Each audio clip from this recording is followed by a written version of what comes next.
Hello students, welcome to KENE'S Educare. Today in the session of class 7th History, we will read and learn about lesson number 8, Devotional Paths to the Divine. We will read and learn about this chapter in two parts, students. So today we're going to start with part 1. So in this part, we will read about the introduction of the chapter. Then what is the idea of Supreme God, we will read about it. The next topic we will cover will be a new kind of bhakti in South India, जिसमें there were categories of people known as Nayanar and Alvar. कौन होते हैं ये? We will read about it. Don't worry. Next topic will be philosophy and bhakti. ये क्या है भक्ति? What is this movement? ये एक movement के रूप में क्यों शुरू हुआ? This is a very abstract thing, but why are we reading it in history? We will read about it.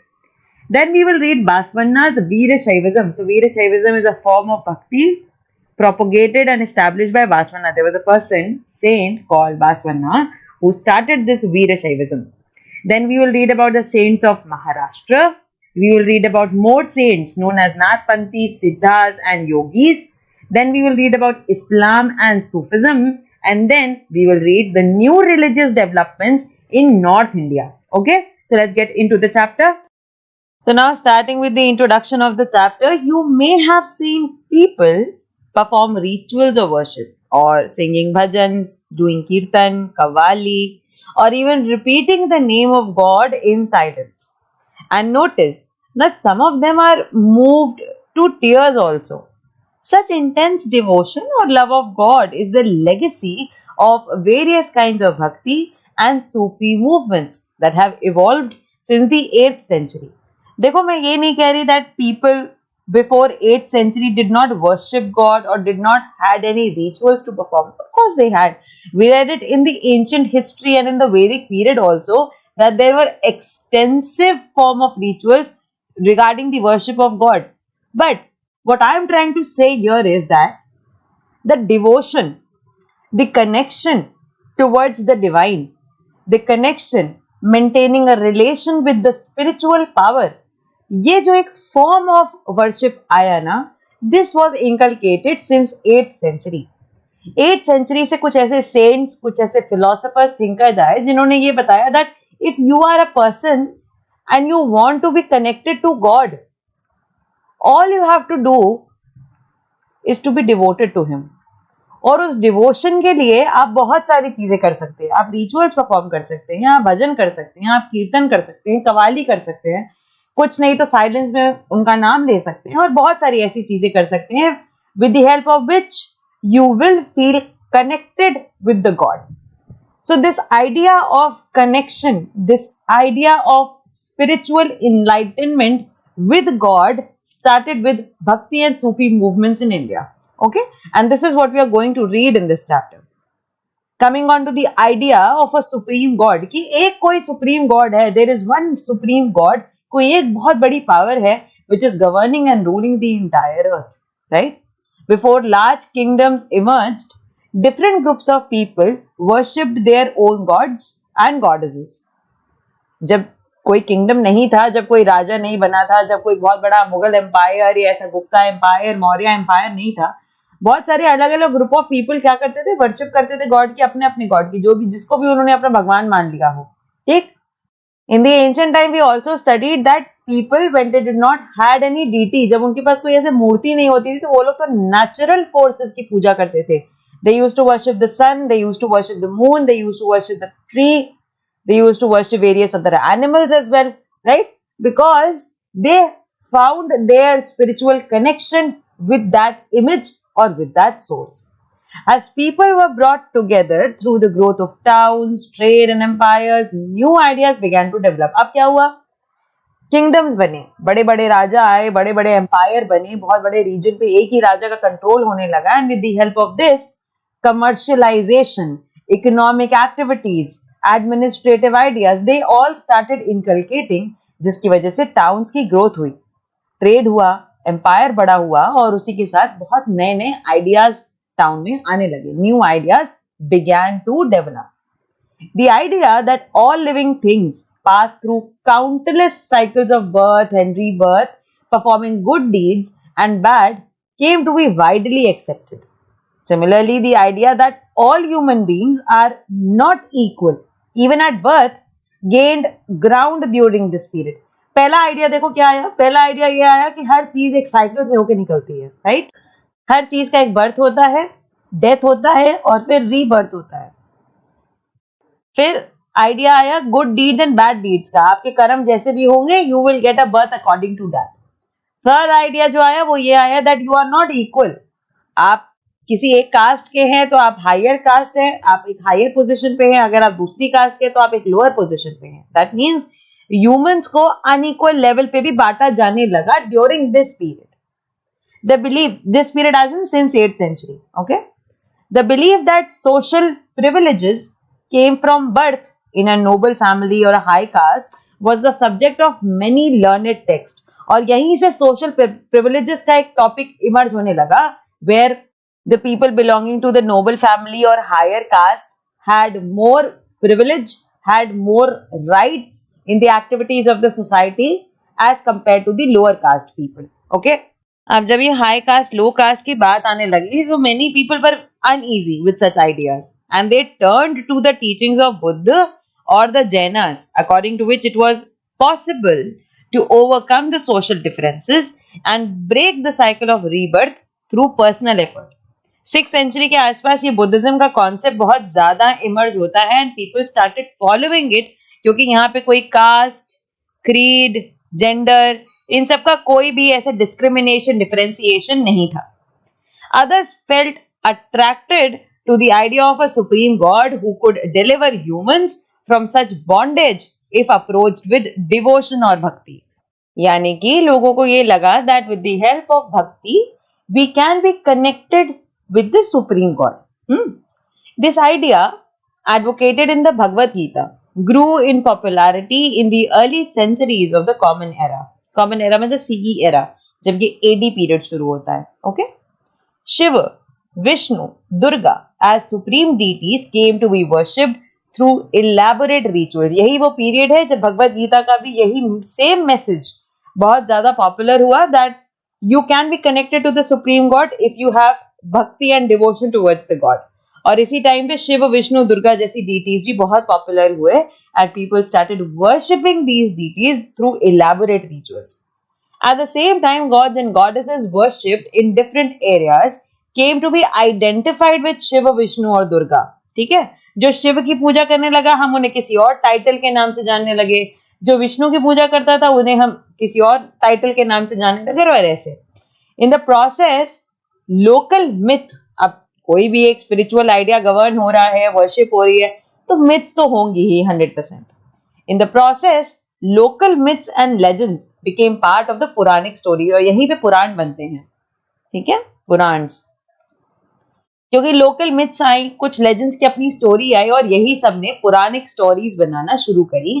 And the methods of worship recommended in the Purans were introduced into the local cult.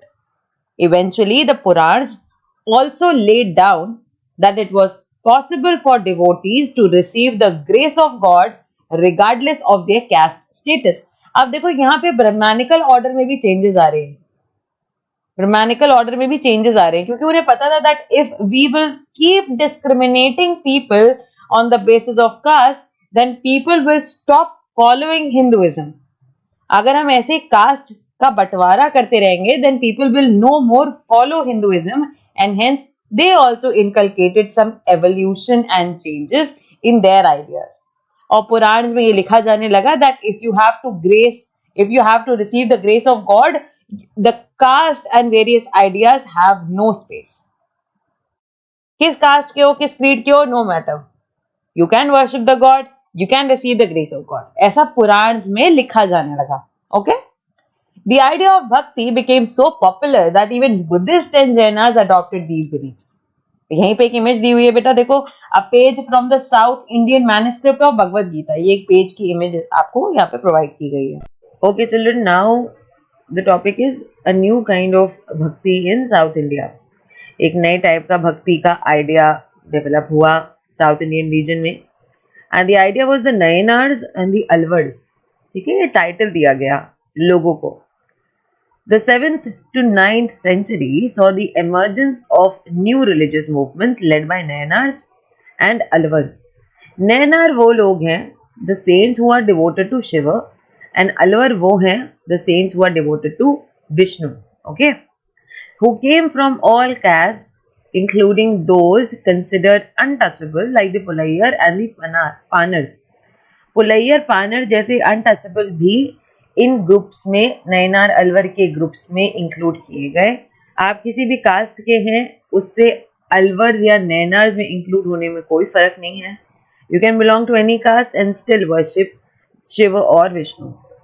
They were sharply critical of the Buddhist as well as the Jainas. उन्हें Buddhist और जैन की philosophy से थोड़ा problem था. They were very critical about it and they preached ardent love of Shiva और Vishnu as the path to salvation. उन्होंने बोला salvation चाहिए, then you need to follow an ardent path to worship Shiva or Vishnu, some or the other. They drew upon the ideals of love and heroism as found in the Sangam literature. ठीक है, the earliest example of Tamil literature composed during the early centuries of the Common Era. Sangam literature में भी उनके बहुत सारे ऐसे love and heroism के ideas को रिफ्लेक्ट किया गया, and they blended the ideas of love and heroism along with the values of भक्ति. ठीक है, क्योंकि आप जो लव है अपने आप में एक इमोशन और जो हीरोइज्म है अपने आप में एक emotion, you can use it with bhakti to be connected to God, right. और यही अलवर्स और नैनार्स ने लोगों को समझाने की कोशिश करी.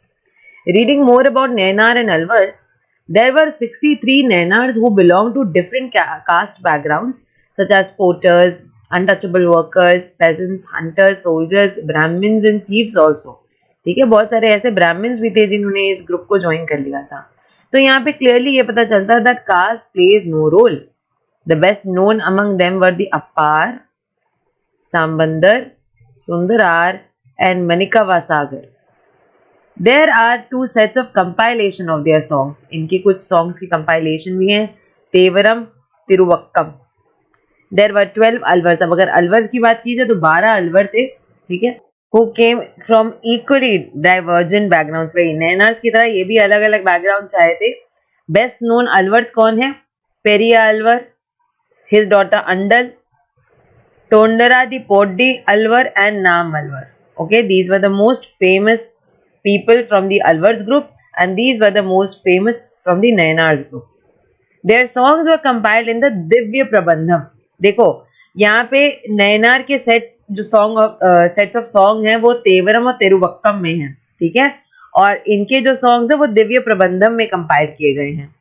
Reading further about Nainars and Alvars, the Nainars, that means the Shiva ones and the saints devoted to Shiva, and Alvars, saints devoted to Vishnu, they went from place to place, composing exquisite poems in praise of the deities enshrined in the villages they visited and set them to music.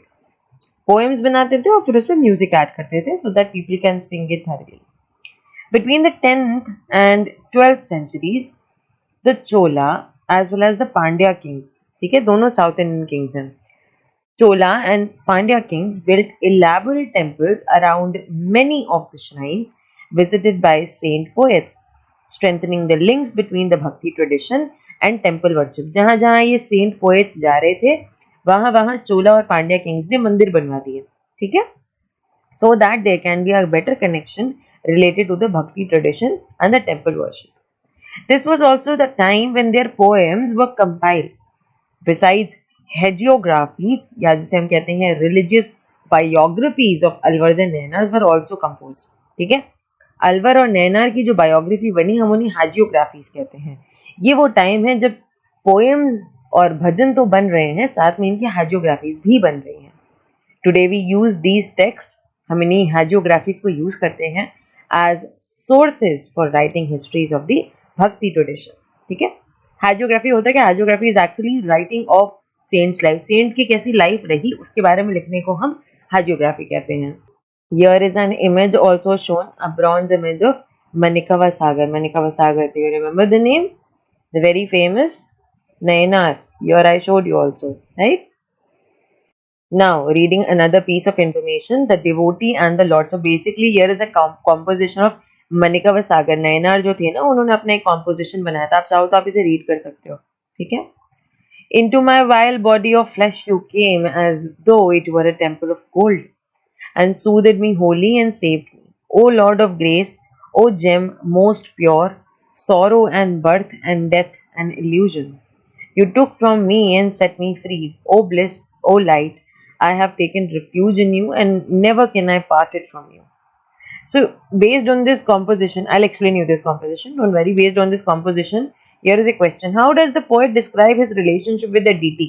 आपको पता है यहाँ पे वो सारी चीजें भगवान से कह रहा है कि भगवान आपने मेरे लिए ये कर दिया, आपने मेरे लिए ये कर दिया, thank you, right? So now you have to explain the relationship. So first I'll explain you the relationship, then I'll tell you what the composition is about.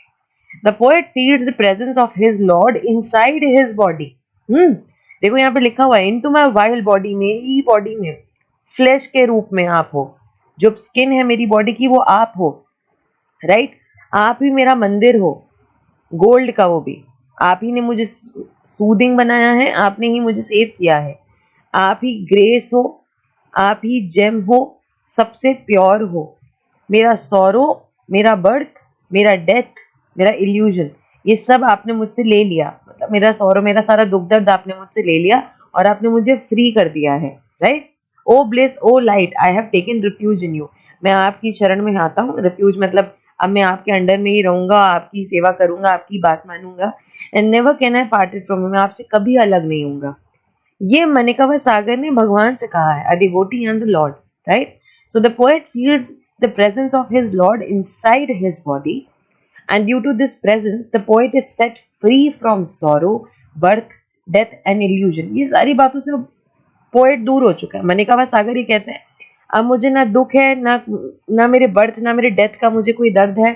Everything, I am free from everything. He believes that nobody can separate him from his lord, right? कहते हैं ना, never can I be parted from you, never can I be parted from you. यही वहां पे ये कहना चाह रहे हैं that he believes that nobody can separate him from the God. Okay? Now coming on the topic philosophy and bhakti. So there is this person, Shankara, okay? One of the most influential philosophers of India, born in Kerala in the 8th century. He was an advocate of Advait philosophy. एक philosophy उन्होंने निकाली, some theory, Advait philosophy. और the doctrine of the oneness, Advaita, एकता होना, कोई एक है बस, ठीक? Oneness of the individual soul and the supreme God which is the ultimate reality. उन्होंने बोला कि आपका जो इंडिविजुअल सोल है और ये जो गॉड है, द सुप्रीम गॉड, ये एक ही है. This is one.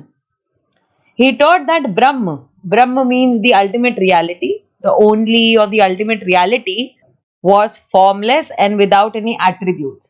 ये जो God और ये जो soul, ये अपने आप पे सिर्फ एक ही component है. That means your soul is your God.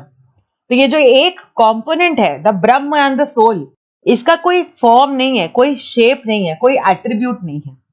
He considered the world around us to be an illusion or maya. उन्होंने बोला ये जो चारों ओर आपके चल रहा है ना, ये सब कुछ, that you have a life, you have a family, you have a circle of life, you have the economy, you have the kingdom, you have a life to sustain, you have places to visit, you have food to eat, clothes to wear, shelter to find. हर चीज एक illusion है, it's Maya, and preached renunciation of the word and adoption of the path of knowledge to understand the true nature of Brahma and attain salvation.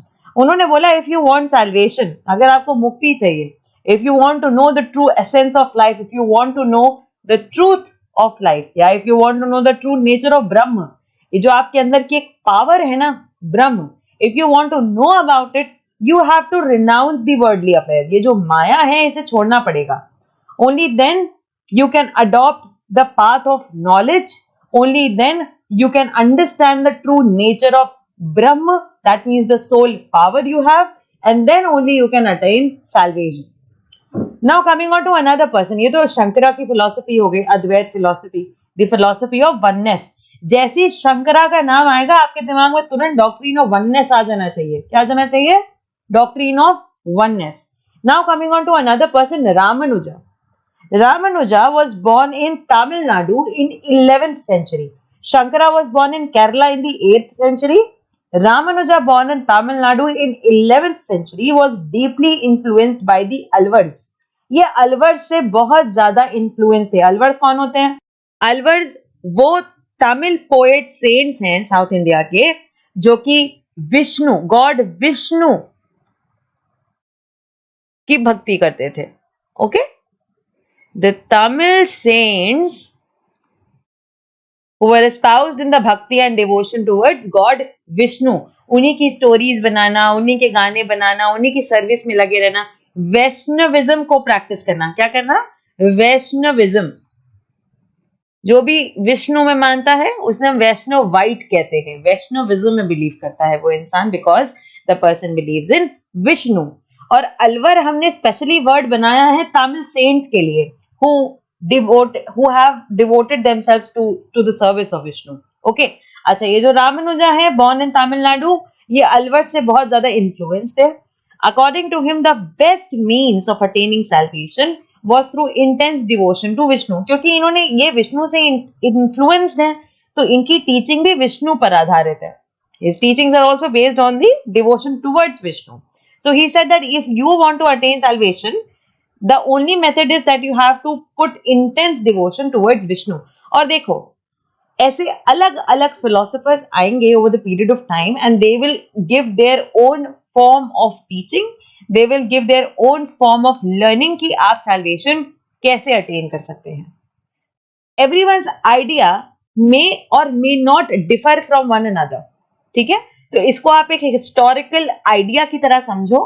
ठीक है, ये नहीं कि आज word भी रेनाउंस कर दिया, आज विष्णु की पूजा भी शुरू कर दी जाएगी, आज शिव की पूजा भी आप शुरू कर दोगे. No, you don't have to do that.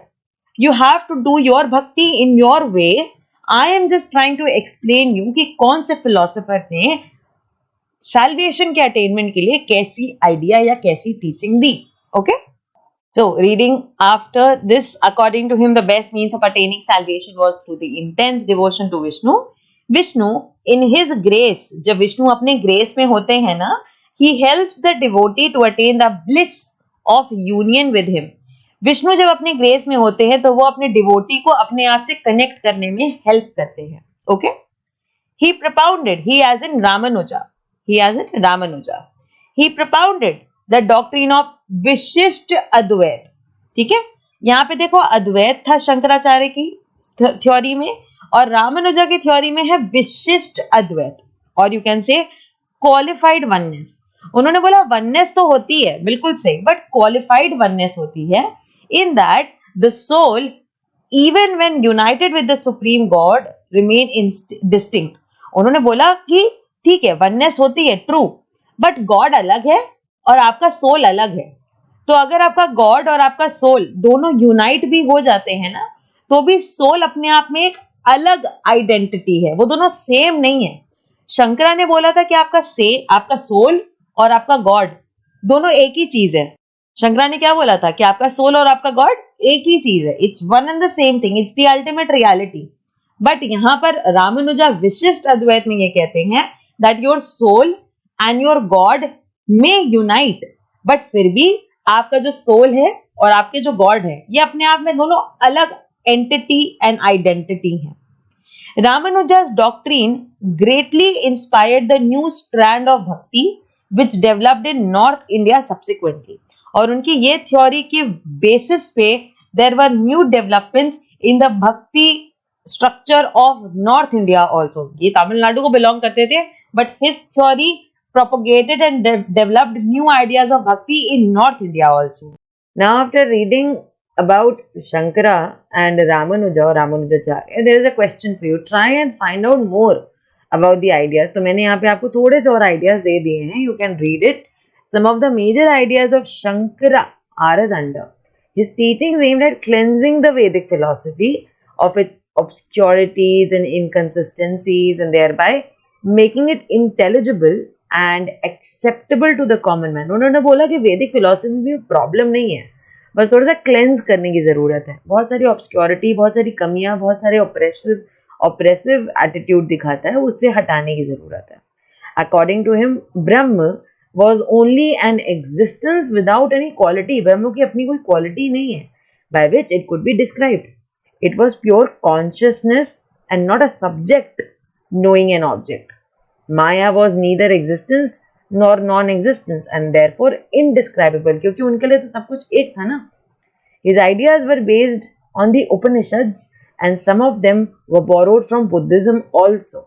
Okay, talking about Ramanuja, the force of Ramanujacharya, जिन्होंने कौन सी फिलोसफी दी है? अद्वैत फिलोसफी शंकराचार्य ने दी और इन्होंने विशिष्ट अद्वैत. Teaching Ramanujacharya's teaching is to submit oneself to God and give up apprehension. जो आपके अंदर का डर है वो छोड़ दो. He taught people that their present situation is due to past karma and this would go away and the future can be shaped by a life sticking to dharma. One should avoid the company of worldly people. जिनको हर चीज में दुनिया के material से प्यार है, आपको उनका साथ छोड़ना चाहिए. If you want to achieve salvation in your life, if you want to know the truth of life, you should follow the path of dharma and you should avoid the company of such people who are engaged in worldly pleasures. Now let's come to a very important and very interesting topic also, Basvana's वीर शैविज्म. अब आप ये सोचो कि ये कौन सा religion है, क्या है ये? तो ये कोई रिलीजन नहीं है, ये सिर्फ एक मूवमेंट है, एक भक्ति मूवमेंट का एक पार्ट है. How? I'll tell you. We noted earlier the connection between the Tamil Bhakti movement and temple worship. Nainar Alwar का कॉन्सेप्ट आया था, राइट, साउथ इंडिया में ही. एंड अलवर्स जहाँ पे रामानुजा जहाँ से बिलोंग करते थे, वहां तो अलवर्स कुछ ज्यादा ही फेमस थे, राइट. तो तमिल से ही एक भक्ति मूवमेंट की एक प्रेरणा या एक फिलोसफी डेवलप होती है और वहीं से people started worshipping in temple and the importance of temple emerge from Tamil bhakti movement only, right? This in turn led to a reaction that is best represented in the Veera Shaiva movement. Initiate किसने किया इस movement को? बासवन्ना ने. एक person थे, whose name was Basavanna, and his companions like Alama Prabhu and Akka Mahadevi. नाम याद रखना प्लीज. वीर शैविज्म किसने शुरू किया है? Basavanna, along with his companions Alama Prabhu and Akka Mahadevi. Okay, this movement began in Karnataka in the mid 12th century. Tamil से inspire होके कर्नाटका में शुरू हो रहा है कोई मूवमेंट, ठीक है. This is the power of bhakti. The Virashaivas argued strongly for the equality of all human beings and against the Brahmanical ideas about caste and treatment of women. इन लोगों का भी मेन आइडिया यही था that everyone should be allowed to worship women, every human being is equal and they were against the Brahmanical ideas of caste and treatment of women. क्योंकि women को बहुत scheduled consider किया जाता था, उन्हें बहुत सारे राइट्स नहीं दिए जाते थे. That is why they were against these ideas. They were also against all forms of ritual and idol worship. उन्होंने बोला मूर्ति पूजन भी नहीं करनी चाहिए because this creates differentiation. Okay, idol worship और रिचुअल्स के भी अगेंस्ट थे ये लोग. रीडिंग अबाउट द वीर शैव वचनास. वचन क्या बोलते थे वो? वचन मतलब प्रोमिसेस यू डू और the words of inspiration you say. Okay, these are vachanas or sayings attributed to Basvana. Basvana ने एक लाइन बोली बहुत सुंदर. The rich will make temples for Shiva. The rich people will make temples for Shiva because they have the money and the sources. What shall I, a poor man, do? पर मैं तो गरीब हूँ, मैं क्या करूँ? My legs are pillars. The body is the shrine. The head a cupola of gold. Listen, O Lord, the meeting of rivers. Things standing shall fall, but the moving ever shall stay. Right? तो उन्होंने ये बोला कि जो मैं हूँ, मैं खुद ही बस शिव के लिए हूँ. मैं कोई मंदिर नहीं बना सकता. My legs are pillars. My body is the shrine. My head is made of gold. Whatever I can give to Shiva is myself. Okay? So this was the maximum contribution a person can give according to Basvana. Now question is, what is the temple that Basvana is offering to God? क्या temple offer कर रहा है? Temple that he is offering is his legs, is his head, is his body, is all the natural resources. That means he is contributing or he is offering himself to God. कि बस मैं ही हूँ आपको देने के लिए. ना मेरे पास पैसे हैं, ना मेरे पास कोई ऐसा गोल्ड है. Neither I have any other resources which can impress you. I only have myself to offer to you. Okay. Now there is another category of saints of Maharashtra also. Can you see how this bhakti movement and this all culture is spreading. Tamil Nadu से शुरू हुआ, केरला में reach हुआ, कर्नाटका में गया, now it's reaching Maharashtra region, northern India में there is its own influence in other way, right? Okay, so from the 13th to 17th century, Maharashtra saw a great number of saint poets whose songs in simple Marathi continue to inspire people. The most important among them were Dhyaneshwar, जिन्हें हम ज्ञानेश्वर भी कहते हैं, Namdev, Eknath and Tukaram. These are very famous saints belonging to the region of Maharashtra. आपको इनका नाम पता होना चाहिए. Okay.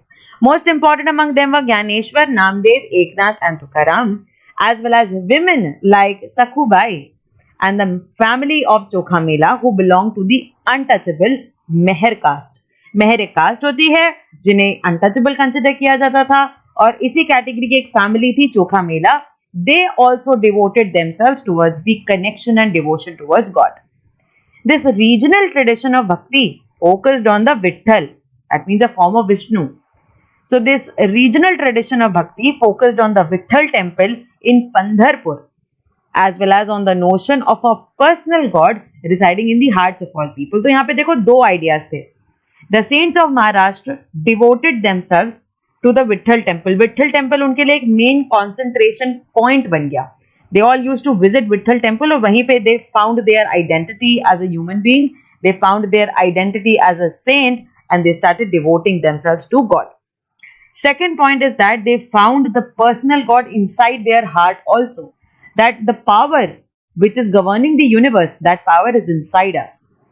These saint poets rejected all form of ritualism, outward display of pity and social differences based on birth. Okay? In fact, they even rejected the idea of renunciation. उन्होंने बोला ये ऐसे worldly affairs को छोड़ने की जरूरत नहीं है. In fact, they preferred to live with their families. उन्होंने बोला that please live with your family. In fact, influence your family members, inspire your family members to be devoted towards God, earning their livelihood like any other person while humbly serving fellow human beings in need. A new humanist idea, देखो यहाँ पे humanist idea भी आ गया ना, because they are now serving people. उन्होंने बोला real इंसान वही है. The real human is that person who serves the world, who serves those people who are in need, right? A new humanist idea emerged as they insisted that bhakti lay in sharing others' pain. उन्होंने एक बहुत अच्छा concept दिया that main point of bhakti is insisted in that part where you share the pain of other people. As a famous Gujarati saint Narsi Mehta said, they are Vaishnavas who understand the pain of others. क्योंकि ये लोग Vitthal temple इनका concentrating point है, and Vitthal is a form of Vishnu. That is where they are known as Vaishnavas. है ना, Vaishnavism. तो वैष्णव्स हैं ये, और ये वो वैष्णव्स हैं जो दूसरों का पेन समझते हैं. ऐसा किसने कहा? Narsi Mehta said about these people, about the saints of Maharashtra. Okay. Reading another piece of information about these people. The Vaishnav poet saints of Maharashtra, there are more people. Gyaneshwar, Namdev, Ekanath and Tukaram, they were devotees of Lord Vitthal. We read it. Devotion around Lord Vitthal gave rise to the Varkari sect, which lay emphasis on an annual pilgrimage to Pandharpur. Now this cult of Vitthal emerged as a powerful mode of devotion and was very popular among the people. Okay. Now the question is that what's this social order? Questioning the social order. And this is an abhang कह सकते हैं excerpt. This is an excerpt from the Marathi devotional hymn of Sant Tukaram. ठीक है. संत तुकाराम ने एक devotional him लिखी थी मराठी में, और उसी का ये एक एक्सर्प्ट है. संत तुकाराम इस पैराग्राफ में क्या कहते हैं? He who identifies with the battered and the beaten, mark him as a saint, for God is with him. He holds every forsaken man close to his heart. He treats a slave as his own son, says Tuka. I won't be tired to repeat again, such a man is God in person. So here is an abhang composed by Chokha Mela's son also. You made us low caste. Why don't you face that fact, great Lord? Our whole life left over food to eat. You should be ashamed of this. चोका मेला का बेटा ये भगवान से कह रहा है, right? They are saying it, he is saying this to the Almighty, to the God, that you have made us low caste, and why don't you face this fact that you have left us only for the food we eat. बचा खुचा खाना खाते हैं बस हम इस दुनिया में, और कुछ नहीं. You should be ashamed of this, that we are living this way. We are the human beings you created, and now we are living like this. You should have eaten in our home. You should actually come. If you are really a Lord and a God, you should really come to our home and eat with us. How can you deny it? Choka's sons, Karma Mela, asks, why did you give me life? अगर आपको इस तरीके से रखना था हमें, that we are not able to worship you properly, we are denied so many rights and privileges in the society, we are denied so many occupational activities in the society as well, then why have you given this life to us? Why is there so much discrimination, and why are you not ashamed of this? If you are really a God, you should come along with us and eat with us. But you eat only along with those high class people. Only the high class, high prestigious people go to the temples, perform all the rituals or the ceremonies, and we, the lower caste, do not have any power to do so.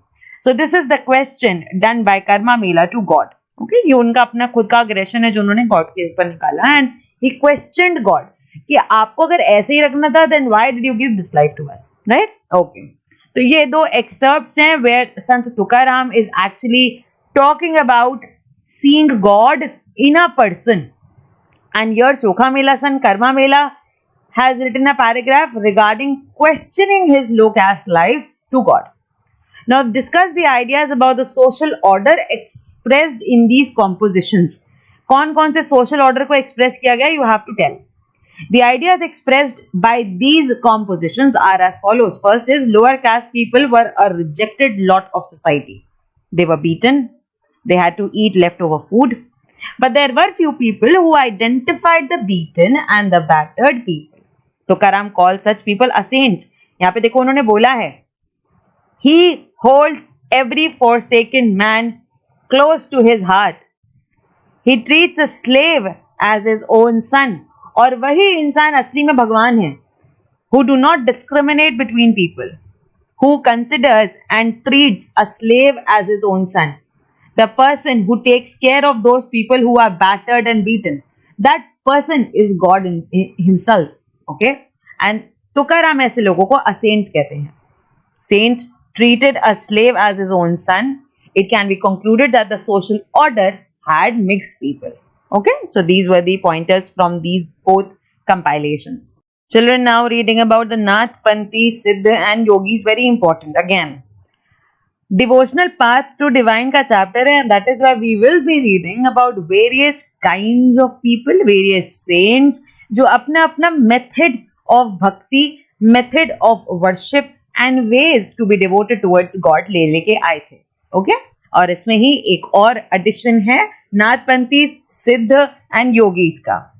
A number of religious groups that emerged during this period criticized the ritual. सबसे ज्यादा देखो क्या हो रहा है, सबसे ज्यादा criticism हो रहा है रिचुअल्स का, सबसे ज्यादा क्रिटिसिज्म हो रहा है डिस्क्रिमिनेशन का. That why are you discriminating between people? Every human being is equal. You should not discriminate people on the basis of caste, creed, gender etcetera. So सबसे ज्यादा कन्वेंशनल रिलीजन और सोशल ऑर्डर को बहुत change करने की कोशिश की जा रही है. A number of religious groups that emerged during this period criticized the ritual and other aspects of conventional religion. Conventional मतलब आज तक जो चलता आया है, ठीक है, basic, normal, everyday conventional religion and the social order using very simple as well as very logical arguments. ऐसे नहीं कि बहुत ज़्यादा revolution, गोली बंदूक चला रहे हैं social order को change करने के लिए. No, what they are doing is they are putting very simple as well as very logical arguments that why are they fighting against the conventional religion? Why are they criticizing the rituals and other aspects of social order? Among them, the people who were doing this, that means criticizing the rituals, criticizing the conventional religion and discrimination. Among them were the Nathpanthis, Siddhacharas and Yogis. तो Siddhacharas को हम basically short form में सिद्ध कहते हैं, सिद्धास कहते हैं, ठीक है. Among them were the Nathpanthis, Siddhacharas and Yogis. They advocated renunciation of the word. They said if you want to achieve salvation, if you want to go on the path of salvation, if you want to know the truth of the life, then you have to renounce the worldly affairs. To them, the path to salvation lay in meditation on the formless, ultimate reality and the realization of oneness with it. So, according to Nathpanthis, what they are trying to teach is that you should meditate, you should devote your all mind and peace towards a formless ultimate reality. That means वो एक almighty power को ultimate reality बता रहे हैं कि वही सच है. That power, that Almighty is the only truth in this world, and you should devote every piece of meditation and every piece of your mind towards that ultimate reality. Only then you can realize the oneness with it. ऐसा होना चाहिए that आप और वो Almighty, आप इतना अच्छा meditate करो that they become one. एक oneness आ जाए, आपको लगे that you are connected with that power. So till you reach that realization of oneness with that power, you should keep meditating and devoting yourself to the ultimate reality. Now the point is कि होगा कैसे? How will you achieve this realization of oneness with the power? So to achieve this, they advocated intense training of the mind and body through practices like yogasanas, breathing exercises, and meditation. These groups became particularly popular among low castes. Their criticism of conventional religion created the ground for devotional religion to become a popular force in northern India. So they were more emphasized, they had their more concentrated region in the northern Indian part, and because they criticized the conventional religion, so they replaced this conventional religion with devotional religion. Okay? यहाँ पे देखो एक photo दिखाई गई है, fire side gathering of ascetics. Ascetics assemble हो गया. ascetics मतलब जिन्होंने वर्ल्ड रिनाउंस कर रखा है. They are no more involved in the worldly affairs and materialistic concepts. They are ascetics. और उन्होंने ऐसे फायर साइड कैंप लगाकर उसके चारों ओर लोग बैठे हुए हैं. Okay, now reading about a very important and very beautiful part of this bhakti Sufi movement is the Islam and Sufism. देखो, जैसे हिंदुइज्म में ऑर्थोडॉक्सी दिखी लोगों को, people found the discrimination in the caste system in the Brahmanical order very offending. Similarly, Islamic practices में भी कुछ saints को बहुत सारी चीजें orthodox based लगी, and that is why this Sufism emerged. ठीक?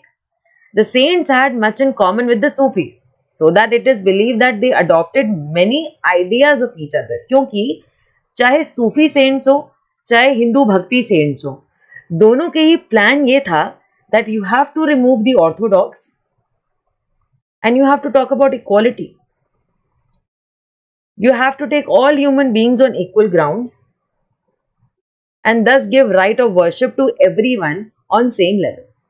That is why चाहे saints हो, चाहे सूफी saints हो, दोनों के ideas लगभग same belief को interest करते थे. That is why they adopted many ideas of each other. Sufis Muslim mystics थे. They rejected the outward religiosity and emphasized love and devotion to God and compassion towards all fellow human beings. Islam propagated strict monotheism and submission to one God. And in the 8th and 9th centuries, religious scholars developed different aspects of holy law, Sharia जिसको हम कहते हैं, Sharia का law and the theology of Islam.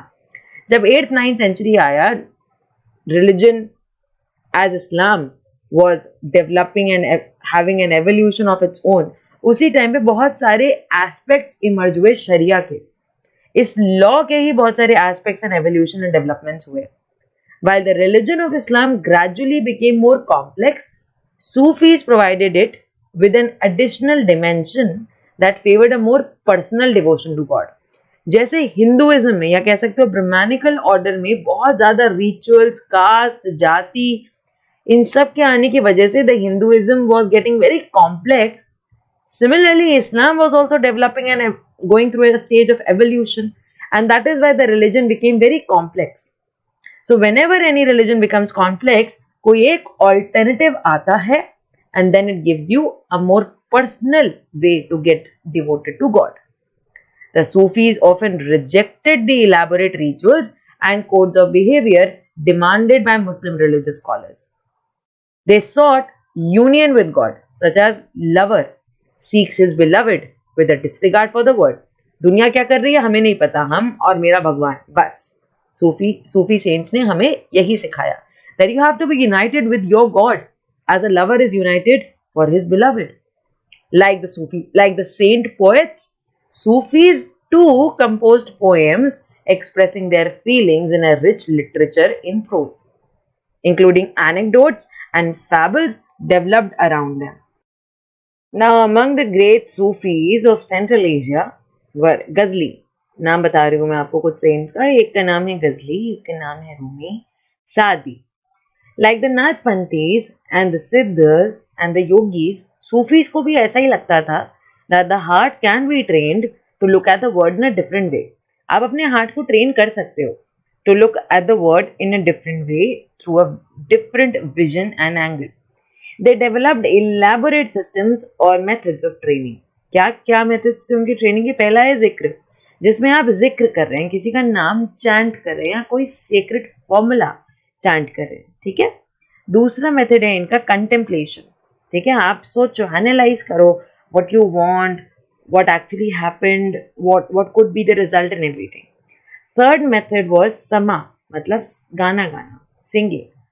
Fourth method is रक्स, मतलब dance करना. Discussion of parables, breath control etcetera under the guidance of a master और पीर. तो किसी मास्टर या पीर की गाइडेंस में आप ये सारे मेथड्स कर सकते हो and then you can train your heart to look at the world in a different way. Thus emerged the सिलसिला. और जब लोग अपने अपने मेथड निकालने लगे तो उसी की वजह से कैटेगरीज बनना शुरू हो गई.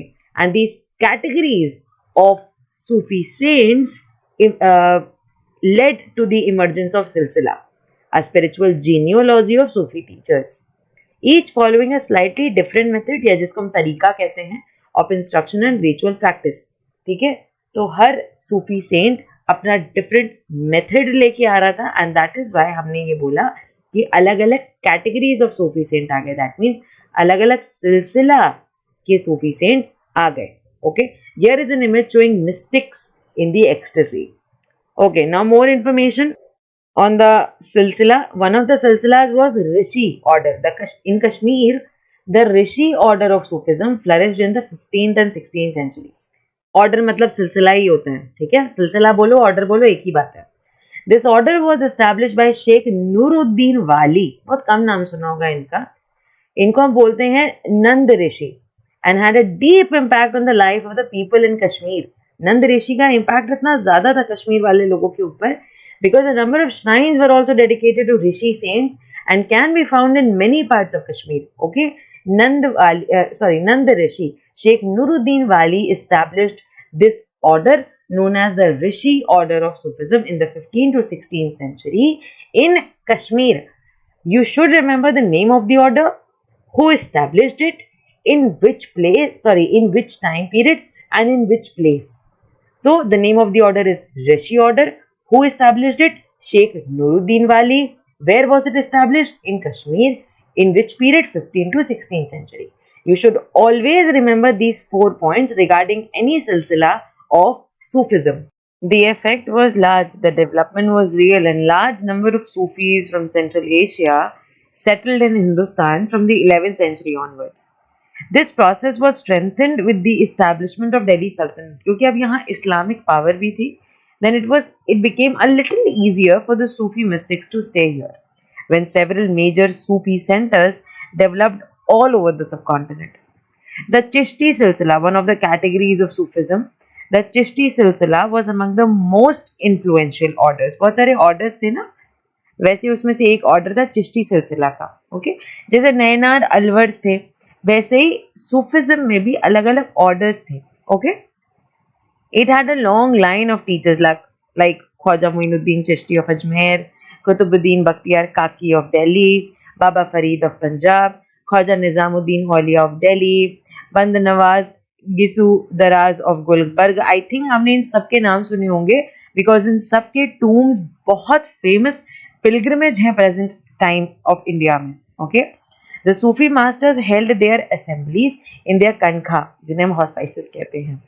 Devotees of all descriptions, including members of the royalty as well as the nobility, and the ordinary people also flocked to these kankhas. हर कोई इनके assembly में जाता था चाहे फिर वो राजा हो, नोबल हो, मिनिस्टर हो, आर्मी मैन हो, बहुत सारे ऑर्डिनरी लोग भी इनके कनखा में जरूर जाते थे. They discussed spiritual matters, sought the blessings of the saints in solving their worldly problems, or simply attended the music and dance sessions. Hospice बताया ना मैंने यहाँ पे खनका, sorry, खनका क्या होता है? It's actually a house of rest for travelers, especially one kept by a religious order.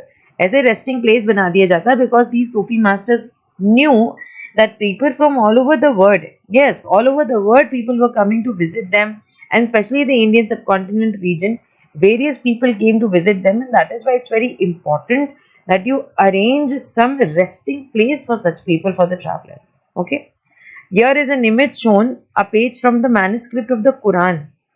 Deccan region से ये मैन्युस्क्रिप्ट मिला है, लेट 15th सेंचुरी का. ओके, इनफैक्ट लोगों को लगता था that Sufi masters may relieve them from their pens.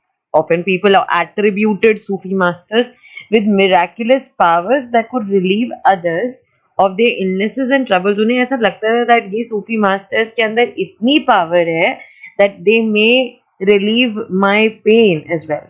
The tomb or dargah of a Sufi saint became a place of pilgrimage to which thousands of people of all faiths thronged.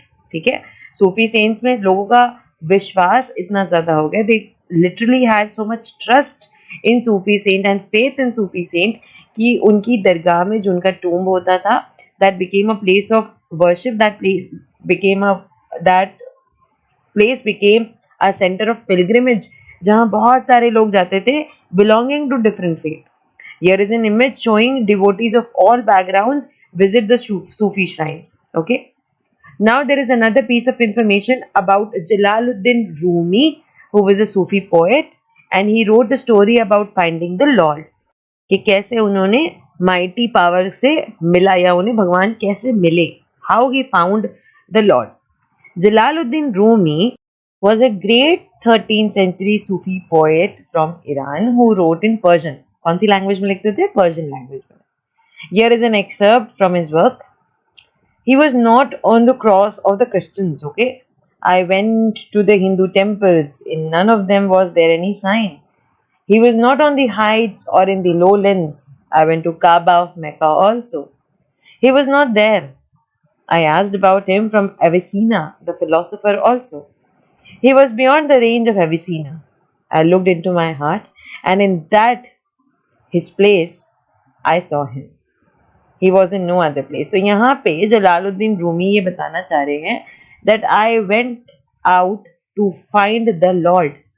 मैंने उन्हें देखा वो उस cross में, वो जो Christians का cross होता है. I found him in that. I couldn't found him there. मैं हिंदू टेम्पल्स गया, मैंने वहां पे भी मुझे वो नहीं मिले. मैं हाइट्स से लेकर लो लैंड्स तक गया, ऊंची से ऊंची जगह गया, नीची से नीची जगह गया, मुझे वो वहां पे भी नहीं मिले. मैं मक्का के काबा में गया, मुझे वो वहां भी नहीं मिले. एविसीना जो बहुत बड़े फिलोसोफर रह चुके हैं, मैं उनके पास भी गया, and I couldn't find Lord in him as well, or the Lord was beyond the range of Avicenna as well. But when I looked into my heart, जब मैंने अपने अंदर ढूंढा, then I saw the Lord. वो कहीं नहीं थे, वो मेरे अंदर ही थे. And this is what Jalaluddin Rumi wanted to explain to everyone, that the God is within you. You don't have to find him in some other room, in some other sign, symbol or anything. The mighty power is inside you. And you should look inside yourself to be connected to the God. Now the thing is that जैसे South India में there were various religious developments, नैना अलवर के बारे में हम लोगों ने पढ़ा, and there were various other developments in all parts of the country as well. Similarly, there were new religious developments in North India. The period after the 13th century saw a new wave of bhakti movements in North India. और यहीं से बिल्कुल transformation हो जाता है भक्ति era का. ठीक है, this was an age when Islam, Brahmanical Hinduism, Sufism, various strands of bhakti, नाथ पंथ, सिद्ध, योगी, सब कुछ इन्फ्लुएंस कर रहा था. ये एक ऐसा पीरियड है जहां सारे धर्म के लोग आ जाएंगे अपने अपने डेवलपमेंट्स के साथ. ठीक है, इस्लामिक प्रैक्टिसेस भी आएंगी, because this is the period जब दिल्ली सल्तनत है इंडिया में, the major power in the entire region, I mean in the entire Indian subcontinent. तो यहीं पे इस्लामिक डेवलपमेंट्स होंगे, ब्रह्मानिकल हिंदुइज्म में बहुत सारे चेंजेस एंड एवोल्यूशन आएंगे Sufism practice will start evolving. There will be strands of bhakti in various belts of North India. Nath पंथs आ जाएंगे. They have some certain beliefs. जो लोगों के बिलीफ अपने अपने थोड़े बदलते गए उनको अलग अलग टाइटल दे दिया गया. ठीक है, नाथ पंथ आएंगे, सिद्ध आएंगे, योगी आएंगे, and they all started influencing one another. We saw that new towns and kingdoms were emerging, and people were taking up new professions and finding new roles for themselves. Such people, especially craft persons, peasants, traders, laborers, they thronged to listen to these new saints and spread their ideas. Some of them, like Kabir and Baba Guru Nanak, rejected all orthodox religion. Guru Nanak और कबीर दो ऐसे Saint रहे हमारे भक्ति era में who rejected all the orthodox religion and religious practices, and they named their own religion and religious practices and preached people on that behalf as well. Okay, here is an image shown of Chaitanya Dev, who was a 16th century bhakti saint from Bengal. चैतन्य देव कहाँ के थे? बंगाल के थे. And he preached selfless devotion to Krishna Radha. In the picture you see a group of his followers engaged in ecstatic dancing and singing. चैतन्य देव है ना, जैसे वो believed in Krishna Radha, ऐसे और भी बहुत सारे सेंट हैं जिनके बारे में पढ़ेंगे. Surdas, शंकरादेव. Just read further. Okay, children, Surdas was an ardent devotee of Krishna. Okay, his compositions compiled in the Sur Sagar, एक बुक का नाम है जिसमें उन्होंने अपनी सारी कंपाइलेशंस लिखी हैं. सुर सागर, सुर सवरली एंड साहित्य Lahary. All these compilations express his devotion towards Krishna. Also, contemporary was Shankara Dev, Assam वाले. ठीक है, ये वो शंकर नहीं है साउथ इंडिया के. ओके, ये शंकरा देव हैं असम के. He is not Shankar of Kerala. ये Shankara Deva from Assam, late 15th century, who emphasized devotion to Vishnu and composed poems and plays in Assamese. ठीक है, सूरदास जो कि कृष्ण के डिवोटी हैं, उन्हीं के साथ साथ शंकरा देव हैं जो विष्णु के डिवोटी हैं. उन्होंने बहुत सारी poems and place Assamese language में लिखी है. He began the practice of setting up नाम घर और houses of recitation and prayer, a practice that continues to date.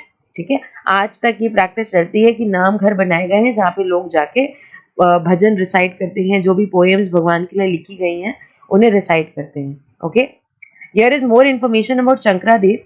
The essence of Shankara Dev's devotion came to be known as Ek Sharan Nam Dharma, supreme surrender to the One. The teachings of Shankara Dev were based on the Bhagavad Gita and Bhagavad Puran. He also encouraged the establishment of Satra, या जिसे हम कहते हैं monasteries for transmission of knowledge. ठीक है, वो ऐसे सत्र या ऐसे सेशंस रखते थे जहाँ पे he used to give and preach people and give knowledge regarding how you can transmit, how I can transmit my knowledge to you. Monastery में बहुत सारे लोग आते थे और वहीं पे नॉलेज का ट्रांसमिशन होता था. His major composition included कीर्तन घोष. बहुत बड़ा कॉम्पोजिशन इन्होंने लिखा जिसका नाम है कीर्तन घोष. उसमें इन्होंने बहुत सारी नॉलेज की बात करी. He has written various poems as well regarding that. He has written various plays as well. Okay, and all his teachings are based on Bhagavad Gita and Bhagavad Puran. Please आप इसको मत भूलना. कौन से Saint का कौन सा source है, that's a very important piece of information and you should not forget it. So the teachings of Shankara Dev were based on Bhagavad Gita and Bhagavad Puran. Okay, and the devotion he started, that devotion was started to be called as Ek Sharan Nam Dharma. That means you surrender to the one mighty God. Okay, Acha, this tradition also included saints like Dadu Dayal, Ravi Das and Mirabai. Mirabai was Rajput princess married into the royal family of Mewar in the 16th century. Mirabai became a disciple of Ravi Das, a saint from a caste considered untouchable. Ravi Das, who was a very important person in this devotional path, became a guru for Mirabai. Imagine. And Ravidas himself belonged to a caste जिन्हें untouchable कहा जाता था. Talking more about Mirabai, she was devoted to Krishna and composed innumerable bhajans expressing her intense devotion towards Krishna. Her songs also openly challenged the norms of the upper castes and became popular with the masses in Rajasthan and Gujarat. कोई भी पूछे, उनके भजन्स का सबसे ज्यादा impact कौन से reason में देखने को मिलता है, then that is Rajasthan and Gujarat. Unique feature of most of the saints is that their works were composed in regional languages and could be sung. कोई अगर फॉरेन लैंग्वेज में कुछ बना दे, इंग्लिश में कुछ बना दे, will you be able to sing it along with them? No, you will not be able to. You might be able to enjoy the music, but you will not understand the song in the first hand, right? But if someone sings in your regional language, someone sings in your mother tongue, then it becomes very easy for you to sing along. And this is what these saints did. They always composed these things, these work, these bhajans in regional languages so that masses can understand it and can sing along and can participate. They became immensely popular and were handed down orally from generation to generation. Usually, the poorest, most deprived communities and women transmitted these songs, often adding their own experiences as well in the bhajan. That means improvising the lyrics of the bhajan. Thus, the songs as we have them today are as much as a creation of the saints as of generations of people who sang them. They have become a part of our living popular culture, right? Here is an extra piece of information on Bhakti saints. An important contribution of Bhakti saints was towards the development of music. Jayadev of Bengal composed the Gita Govinda in Sanskrit. Each song composed in a particular rag and tal. A significant impact that these saints had on music was the use of bhajan, kirtan, and abhang. These songs, which emphasized on emotional experience, had a tremendous appeal to the common people. जिसमें emotionally आप लोगों को connect कर सकते हैं. That will definitely have an appeal to the common people, an impact on the common people, and then only the common people will be able to connect with the bhajan or with the song, whatever you are saying, right? Now reading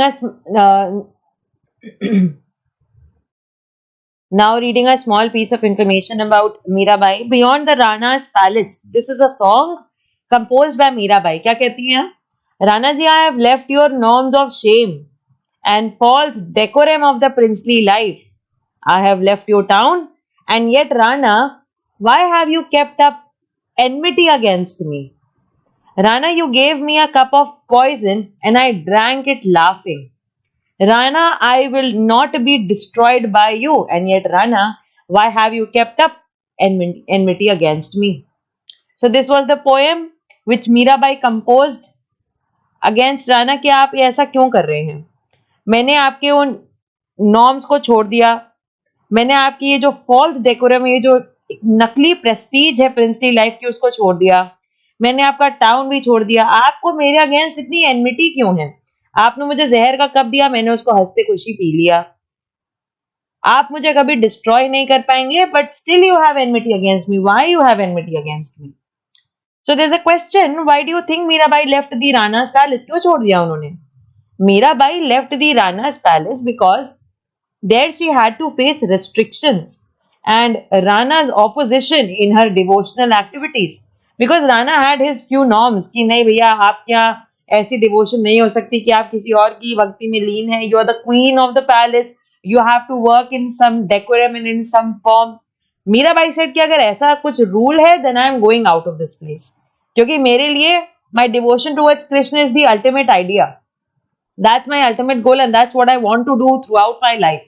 And if you will obstruct me from my bhakti towards my God, then I will leave this palace. Then I will leave this false princely life. Okay, students. So with this, we have come to the end of part 1 of lesson number 8. Okay. Thank you. Revise well. Happy learning. We'll see you in the next part.